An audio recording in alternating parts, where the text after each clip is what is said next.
¿Qué tienen en común esto y esto? Que los dos tienen cuadritos con información y que en los crucigramas, por ahí en alguna de sus enigmáticas palabras, siempre aparece algún elemento de la tabla periódica. Si no me cree, fíjese y verá. A mí me gustan los crucigramas. Cuando estoy en la oficina desparchado, pues saco un crucigrama y me pongo a llenarlo. Y como uno no se las sabe todas, pues empieza a decir, ayúdenme, a ver, hijo de Zeus, madre de Jesús, da la leche, y no falta el otro desparchado que le ayude a uno. Cronos, María, vaca, trabaje vago. Y así me he aprendido algunas palabras típicas de los crucigramas. Y creo que los crucigramistas deben agradecerle mucho a la tabla periódica, porque los dos insumos que tienen deben ser diccionario y tabla periódica. Y cuando en algún momento les queda por allá solamente dos letras en un rincón, la A y la G, dicen, ¿qué voy a hacer aquí? Tabla periódica. Y efectivamente, AG, símbolo de la plata, me salvé. Pero entonces, ¿qué es en realidad la tabla periódica? ¿Y para qué nos sirve, aparte de para llenar crucigramas? Bueno, voy a continuar con este. Isla de Grecia, 5 letras. La tabla periódica es el catálogo de los componentes de la materia conocida del universo. La mineralogía es la ciencia que estudia los minerales. Los minerales en sí están compuestos por elementos de la tabla periódica. Mi nombre es Jorge Andrés Hoyos Arbeláez, soy químico de la Universidad de Antioquia, con doctorado en Ciencias Alimentarias. Mi nombre es Natalia Vanessa Uazapud Enríquez, yo soy ingeniera geóloga, soy docente de mineralogía. Soy Santiago Rendón, perdí química en el colegio y me gusta hacer crucigramas. Hoy aprenderé junto a ustedes algunas cosas sobre la tabla periódica. Y si en la oficina están extrañando el crucigramas, me lo traje. Tranquilos, yo lo devuelvo lleno. A ver.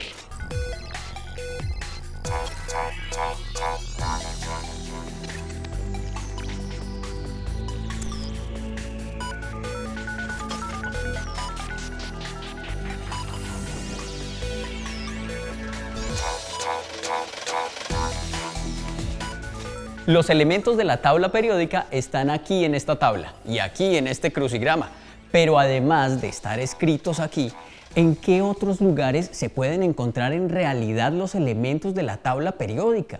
¿En qué parte o en qué cosas del mundo o incluso del universo se pueden encontrar? Todo lo que nos rodea, todo lo que vemos, está conformado por sustancias que a su vez están conformadas por elementos que se encuentran en la tabla periódica. En una colección de minerales se puede resumir toda la composición del planeta Tierra.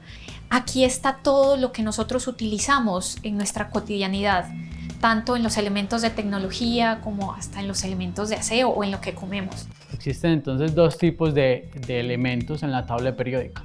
Los naturales, que se encuentran normalmente en la naturaleza o en el espacio. Ahí podemos encontrar, por ejemplo, el oro, la plata, el cobre, el grafito, que es carbono, y el diamante, que también es carbono, pero en diferente organización estructural o estructura atómica. Maravillosa información. O sea que un diamante y un lápiz son lo mismo. Ambos son carbono. Por ejemplo, si usted se quiere declarar y le falta presupuesto, utilice el lápiz de grafito. Haga un ramillete de lápices de grafito como este y llegue donde su futura esposa y le dice: amor, quiero que te cases conmigo, por eso te traje este ramillete de lápices de grafito. Y ella: ah, pero yo quería diamantes. Pero es que son casi lo mismo, ambos son carbono. Lo que pasa es que tienen diferente estructura cristalina. No es que yo sea tacaño. Además, con estos puedes dibujar los diamantes que quieras. Los lápices de grafito y los diamantes están compuestos por el mismo elemento natural, el carbono. ¿Cuáles es que son los otros? Y los que son sintetizados en el laboratorio a través de técnicas más que todo físicas. En la tabla periódica actualmente hay 118 elementos, 92 que se encuentran de forma natural y el resto que son sintéticos. La tabla periódica se divide en columnas y en filas. Las columnas las conocemos como grupos y las filas como periodos y se numeran con números latinos. La tabla periódica nos dice de la naturaleza qué elementos conforman la materia conocida y los separa de acuerdo a su estado, que puede ser líquido, sólido, gaseoso. La clasificación de los minerales obedece al orden de la tabla periódica, porque antes a los minerales se los clasificaba teniendo en cuenta era su color o teniendo en cuenta algunas de sus propiedades. A excepción de los gases nobles, quizás podemos encontrar casi toda la tabla periódica en una colección de minerales. Tenemos los gases nobles, que son elementos que no reaccionan con otros elementos y se conocen como elementos inertes. Helio, neón, kriptón, xenón, radón. Apenas hasta ahora sé que los gases nobles no reaccionan ante otro tipo de elementos. Por fin me entero de qué quería decir el chiste que contaba siempre mi primo, el que estudiaba química. Dice que aquí había una fiesta con todos los elementos de la tabla periódica. Y llegaron y ¡pum!, le pegaron a helio y a kriptón. Pero ellos no hicieron nada. ¿Saben por qué? Que porque eran nobles. Pues, o sea, gases nobles, ¿no? Entonces, como los gases nobles no reaccionan ante los otros elementos. Bueno, ¿sí me entendieron? Tenemos esta columna de la izquierda donde están los elementos metálicos. Esta sección se conoce como no metales, elementos de transición. Los elementos de transición son 40 metales, caracterizados por lograr estabilidad por sí mismos sin necesidad de reacción con otro elemento. En ellos ocurre un fenómeno conocido como transición electrónica. Tierras raras o lantánidos y actínidos. Aquí tenemos algunos minerales de la familia de los fosfatos. Uno de esos minerales que llama mucho la atención es la monazita. Es un fosfato de tierras raras. Tiene las tierras raras que uno quiera. Por ejemplo, torio, tiene cesio, tener lantano. Entonces son minerales muy raritos y aparte de eso son minerales radioactivos que hay que tener mucho cuidado con ellos. La monazita es radioactiva y la Mona Lisa es una pintura. Y la Mona Lisa no tiene nada que ver con el tema de hoy. O bueno, habría que ver, porque estamos rodeados de los elementos de la tabla. Por ejemplo, los pintores del Renacimiento utilizaban el color azul sacado del pigmento de la piedra lapislázuli. El ocre lo sacaban de la arcilla, el rojo del óxido de hierro y el amarillo del cromato de plomo, que son dos elementos metales de la tabla periódica y que se usan para otras cosas. Bueno, ya sabemos, la tabla es una tabla, está claro, pero ¿y por qué periódica?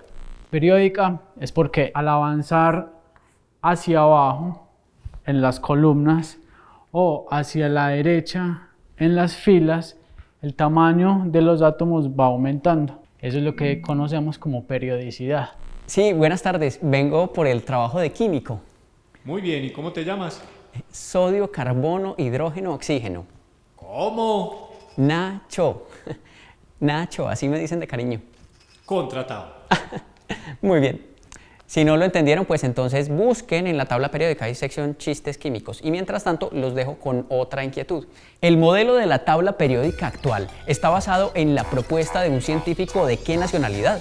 ¿Estadounidense, alemana o rusa? Yo creo que debe ser un estadounidense con papá alemán y mamá rusa. Bueno, no sé.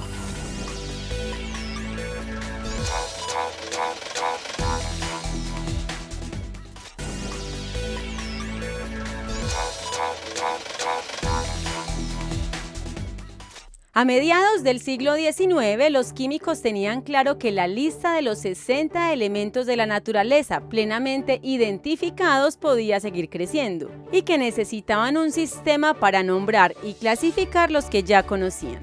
Para resolver este problema, 127 científicos de 12 nacionalidades se reunieron en el primer Congreso Internacional de Químicos de la historia.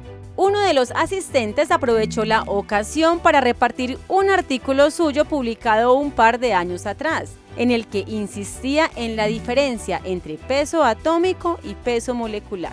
Esta idea quedó rondando en la cabeza de 3 asistentes al Congreso, quienes se aventuraron en proponer clasificaciones de los elementos. El primero de ellos diseñó una tabla en donde los elementos se ubicaban en orden de crecimiento de la masa atómica.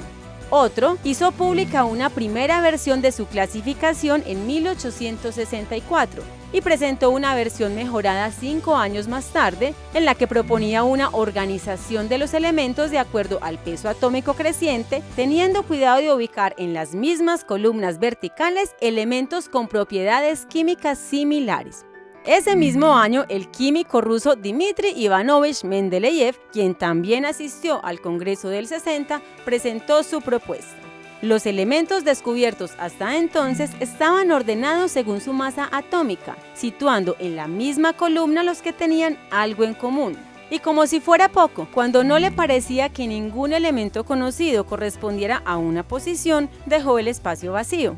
A medida que pasó el tiempo y se fueron descubriendo nuevos elementos, estas casillas vacantes se fueron llenando, incluida la del elemento con número atómico 101, descubierto en 1955, que lleva como nombre Mendelevio en su honor. La tabla periódica actual se basa en la propuesta de un científico ruso, Dmitri Ivanovich Mendeleev. Dmitri Mendeleev, o en ruso Dmitri Mendeleev, se inventó por allá un sistema para ordenar los elementos de la naturaleza en 1869. Hace poco se conmemoraron los 150 años de este suceso, en el 2019, y las Naciones Unidas decidieron hacer fiesta. Y declaremos ese año como el año de la tabla periódica. ¡Yepa! Y pueden ustedes creer que este señor Mendeleev, con tremendo aporte que hizo, y nunca lo aceptaron en la Academia Rusa de las Ciencias, ¿ah? Por lo menos sí lo aceptaron en la tabla periódica, porque hay un elemento en ella que se llama el mendelevio. A propósito de los nombres, ¿de dónde salen? ¿A quién se le ocurren? Porque es que no es que descubran un elemento y venga con una etiqueta. Gracias, mano. ¿Quién le puso en la tabla periódica el moscovio a un elemento? Eso suena como moscorrofio. O el wolframio. Eso suena como a mi primo Wolfram. Wolfram, ¿tenés un elemento? Los nombres en la tabla periódica no tienen un sistema para ser definidos. El nombre lo determina el equipo de personas que lo descubre o que lo sintetiza. Pueden honrar sitios, personas, dioses. Número atómico de uno de los 2 elementos que homenajean a una mujer científica. Elemento 109, meitnerio, que homenajea a Lise Meitner, una física austro-sueca que colaboró en el descubrimiento del elemento protoactinio. Muchas gracias, Jorge, vos siempre tan oportuno. Ve, y ya que estás tan proactinio, tan proactivo, ¿por qué no nos decís otros nombres de elementos que homenajeen gente o lugares? Sí, me acuerdo, por ejemplo, de elementos que honran países, polonio, francio, ciudades, el californio. Si yo descubriera un elemento, ¿qué nombre le pondría? Me imagino, elemento 137, elemento radioactivo de nombre santiaguinio. Mentira, eso suena como a guineo. Pero si hay un elemento que se llama xenón, le podría poner narixón.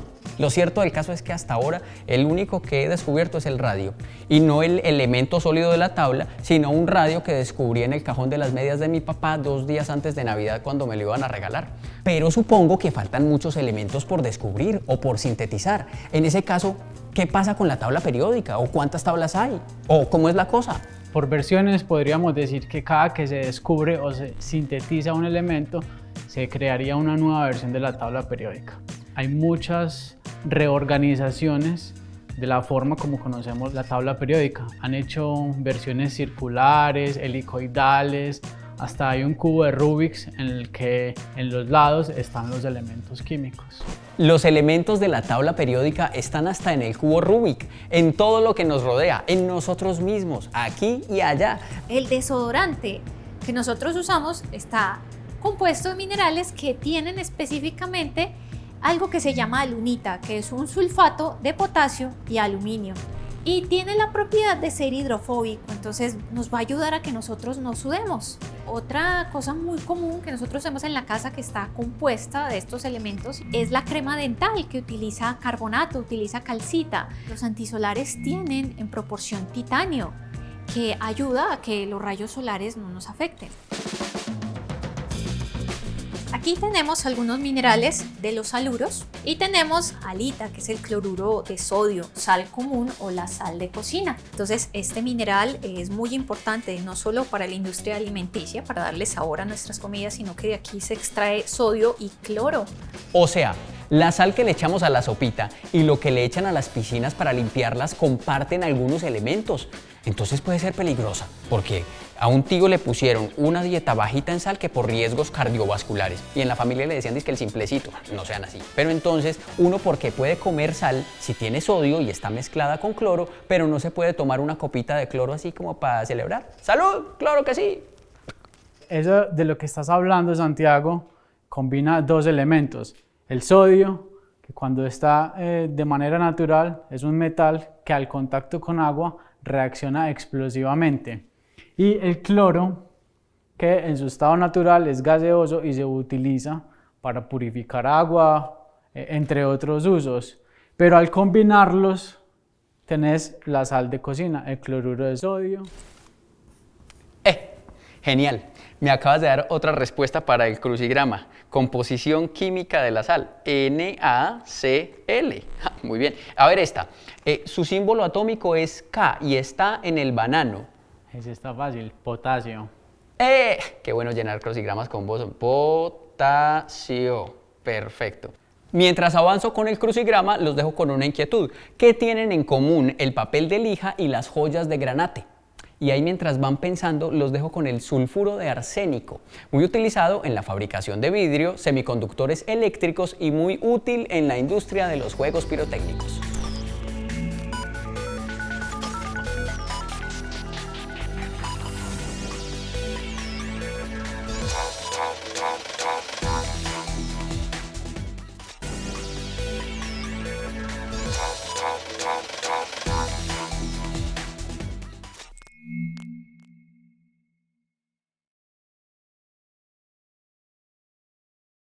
La calcantita, ahí tan bonita como la ven, es un sulfato producto de la alteración de minerales de cobre y es tóxica, linda y tóxica, como mi ex. Pero ustedes se preguntarán, ¿por qué si es tan linda no hay joyas de calcantita? Y la respuesta es porque va perdiendo color con el paso del tiempo. Esta es la fórmula de la calcantita. Sé que tiene cobre porque dice Cu. Cobre tiene como número atómico el 29, es un metal que sirve para hacer ollas y cables y que si se sulfata se convierte en calcantita. Pero en este momento, más allá de la utilidad del cobre, me interesa saber qué información de los elementos está en estos cuadritos. Presenta unos datos genéricos que son el símbolo que representa el elemento, el nombre, el número atómico que lo ubica en la tabla periódica y el peso atómico. La posición de los elementos de la tabla dentro de la tabla periódica no es al azar, depende del número de electrones que va a estar relacionado con el número atómico y van a estar organizados en orden ascendente. Por ejemplo, el hidrógeno solamente tiene un electrón y va a estar ubicado al extremo izquierdo de la tabla periódica. El hidrógeno tiene menos electrones que el litio, que a su vez tiene menos electrones que el sodio. Y así seguimos sucesivamente hasta llegar al número 118, que es el último elemento sintetizado. El cuarzo está compuesto por sílice y oxígeno. Sin embargo, a veces en su estructura pueden entrar otros elementos, como el hierro, puede entrar el litio, y esto hace que, por ejemplo, en algunos casos el mineral cambie de color, obteniendo las diferentes variedades, como por ejemplo esta que es el cuarzo variedad amatista y que es una gema semipreciosa. Bueno, aquí tenemos otro mineral que es muy bonito, es un granate. Ellos son silicatos de aluminio, calcio, hierro, pueden tener una fórmula que combina estos elementos químicos y pues son gemas semipreciosas, pero también que ellos tienen una dureza muy alta, es decir, son resistentes a la abrasión en su superficie y con ellos, por ejemplo, se hacen abrasivos como las lijas. En términos de tabla periódica, la gente andaba en el cuello con silicio, oxígeno y plata. No en el bolsillo, sino en el cuello, que era donde se colgaban el cuarzo.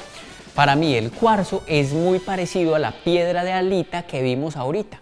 Hay unas que se parecen mucho y otras no tanto, Cucho. Bueno, pero ya dejemos la rima. Usted, yo creo que tiene buen ojo, ya está entrenada y además de eso, con los letreritos, pues sabe diferenciar. Pero uno, ¿cómo hace para diferenciar un mineral del otro? Que no vaya a ser que uno vaya a regalar cuarzo, termine regalando halita y se le deshaga esa roca de sal a la muchacha. O los reconoce a simple vista. Y a veces nos preguntamos, bueno, ¿cómo sabemos cuál es cuál? Entonces, gracias a su composición química, hay ciertos elementos de la tabla periódica que reaccionan con algunos reactivos. Para ese experimento vamos a utilizar a la calcita, que es un carbonato de calcio, es decir, que está compuesta de calcio, carbono y oxígeno. Y como reactivo vamos a utilizar al ácido clorhídrico, que está compuesto de hidrógeno y de cloro. En la parte sólida tenemos de que el calcio se une al cloro del ácido formando cloruro de calcio. Vemos que en la parte líquida se forma agua y en la parte gaseosa se forma CO2. Entonces las burbujitas que vemos salir en la reacción es ese dióxido de carbono que sale producto de la reacción con el ácido y el carbonato. Los hay líquidos, sólidos, gaseosos, preciosos, espantosos, venenosos. ¿Qué hay de cierto? Que hay algo que le llaman la calle de la muerte. Callejón de los venenos. Eso, el callejón de los venenos. ¿Cómo es eso? Imagínense que van pasando por un pasillo y hay varios elementos que se consideran o que son venenosos al contacto o al consumo humano. El talio, el bismuto. De los radioactivos está el radio, el polonio, dentro de los que reaccionan violentamente con agua y pueden generar sustancias corrosivas, está el sodio. Les iba a hacer un chiste de sodio e hidrógeno, pero nada. Si había chiste, ¿no? Nada, porque el símbolo atómico del sodio es Na, nada. En fin, el sodio es uno de los componentes de la sal. Como ya vimos, NaCl, cloruro de sodio. El cloro y el sodio son muy comunes en nuestra cocina, como también lo es el aluminio, ollas de aluminio, papel de aluminio. ¿Ustedes saben dónde le empacan el sanduchito a los Minions cuando se van de la casa? Pues en papel de aluminions. ¡Ja! En fin, en la cocina esos son los más comunes, pero ¿cuáles son los más comunes en la Tierra? Los elementos con los que nos podemos relacionar más fácilmente o que estamos en contacto directo son los que conforman la atmósfera. 78% nitrógeno, 21% oxígeno, es el aire que respiramos, que sería como la mayor proporción, y ese 1% restante está conformado por otros gases, otros elementos. La composición promedio de la superficie lunar tiene un 43% de oxígeno, 20% de silicio y el resto es magnesio, hierro, calcio, aluminio, cromo, titanio y manganeso. Así como la Tierra, la Luna también está compuesta por elementos y está llena de cráteres con nombres de personas que dejaron su huella, no en la Luna, sino en la Tierra.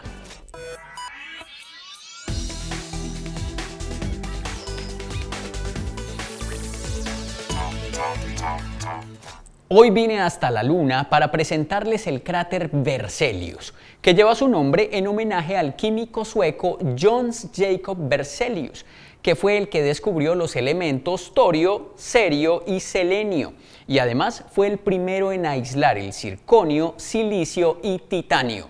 Y como si fuera poco, ayudó a perfeccionar la tabla de pesos atómicos publicada por John Dalton. John Dalton fue un científico británico que también tiene su cráter en la Luna por sus teorías atómicas. Y adivinen qué, era daltónico, de ahí el nombre de daltonismo, cosa que no le impidió presentar sus teorías que sirvieron de sustento para la química moderna. Los cráteres Berzelius y Dalton llevan sus nombres por personas que tuvieron ideas geniales, se atrevieron a pensar diferente y pusieron la ciencia al servicio de la humanidad. Crear tiene ingenio, la ciencia, la tecnología y la innovación detrás de lo que perciben nuestros sentidos.